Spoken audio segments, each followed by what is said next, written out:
Good day, Kamaster! Welcome sa Battery Master TV. Sa video na to, tuturo ko sa inyo kung ano ang recommended or angkop na battery para sa ating Beeperman Euro 150cc. Walang iba kundi itong MF7LB. Ayan, kung mapapansin natin, MF7LB YTX7L BS/BTX7. Ayan po.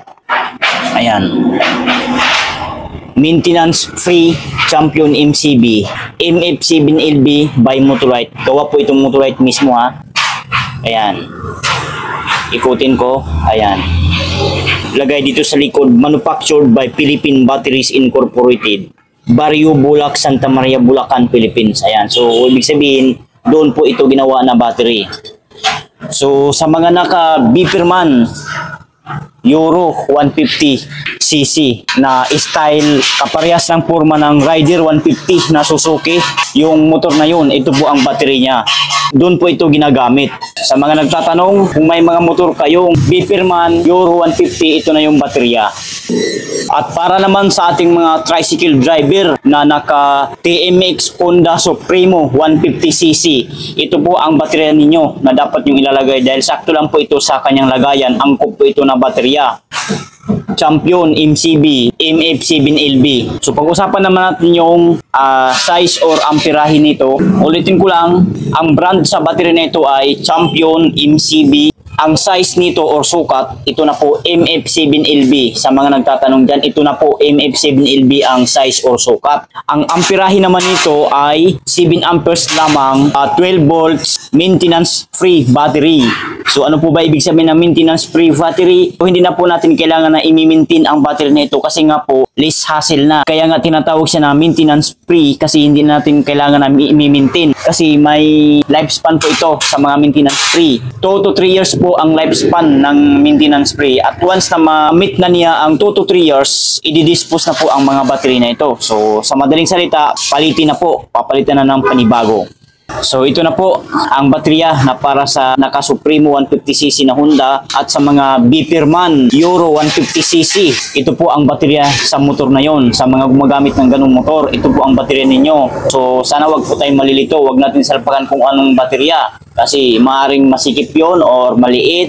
Itong size na to ang tinutukoy ko sa video na ito, actual po na video ito. Ito po ang baterya na dapat nyong bibilhin. Sana nagets nyo po ang ibig kong sabihin. So, mabibili lang po yan dito sa BMI Rojas ng Mindoro. Ito po na baterya ang marami dito sa amin.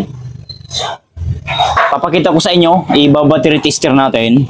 Ito sa negative at sa positive. Ayan. As you can see, Kamaster, ang reading sa voltahe ng battery na ito ay 12.4 volts. So, okay po yan. May karga po siya. Hindi siya lubat, saktuhan lang po. Kasi ang standard na karga sa isang battery ay 12.6 talaga. Bago po natin masabi na full charge ang isang battery. Okay naman po yan, 12.4. Pwede po yan. Kasi bago po ito ibibigay sa customer, sa aming mga customer, habang gumagawa ng resibo, wina-warm up ko muna ito.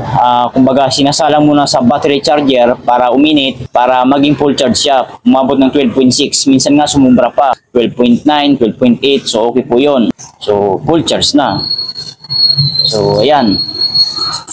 So, tips ko sa inyo, bago kayo bumili ng baterya, kung anumang klaseng battery ng inyong mga motor, ipapabattery tester nyo muna para makita nyo kung may voltahe o wala ang isang baterya. Kasi kung walang voltahe yan, kung mahina ang voltahe, kailangan pa po siyang i-charge sa battery charger bago ibigay sa inyo.